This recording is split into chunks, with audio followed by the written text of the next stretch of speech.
Today, we're diving into some really powerful insights from Dr. Lane Lasater.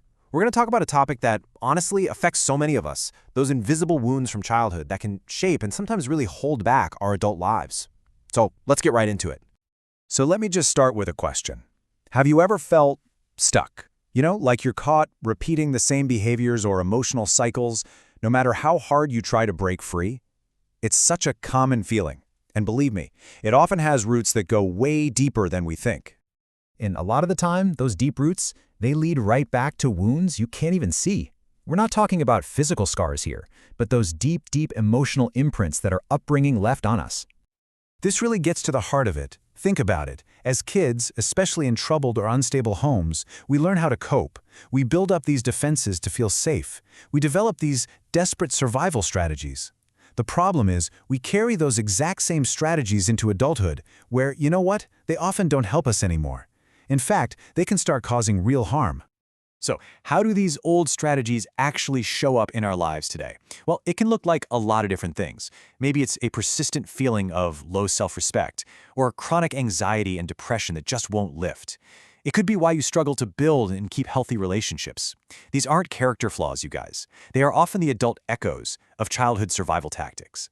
Even turning to addictions, whether it's food or alcohol or something else, can just be a way to try and numb that unresolved pain.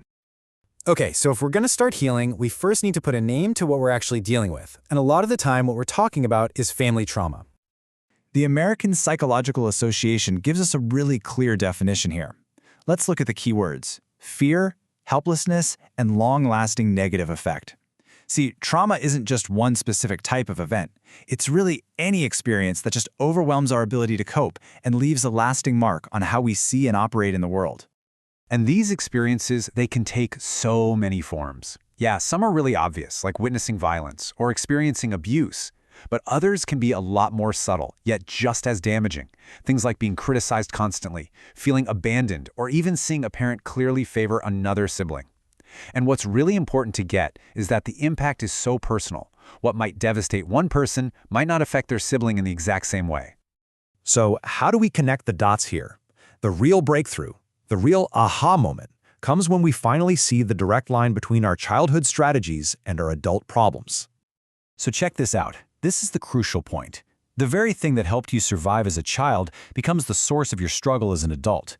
That emotional wall you built to protect yourself from a critical parent, well, it might be the very thing pushing away a loving partner today. That need you had to be invisible to avoid conflict, it could be what's holding you back in your career right now. It's a total paradox, right? But you might be wondering, why are these patterns so common? Why do so many people feel this way? Well, that brings us to this fascinating idea of the multi-generational echo. This is such a profound concept. Trauma doesn't just start and end with us. It's so often passed down through generations. Parents who are still dealing with their own childhood wounds can completely unintentionally pass on their coping patterns, their fears, and all their unresolved issues to their children. And look, this isn't about blame. It's not about pointing fingers. It's just about understanding the cycle. Now I know this can all sound pretty heavy, but here's where the story takes a turn. Let's talk about what recovery really means, because honestly, it's a message of profound hope. Recovery isn't about going back to some perfect state that never existed. For many of us, as Dr. Lasater points out, it's about reaching a level of wholeness and peace that you may have never, ever thought was possible. It's about building something new and beautiful, right from the ground up. And we've got to be super clear about this. Recovery is not about erasing the past or pretending it didn't happen. It's not about being good as new. It is about integrating those experiences so they no longer run your life. It's about turning those scars into sources of wisdom and learning how to open your heart again, fully and authentically. This all leads to maybe the most powerful idea of all, this incredible journey from wounds to wisdom.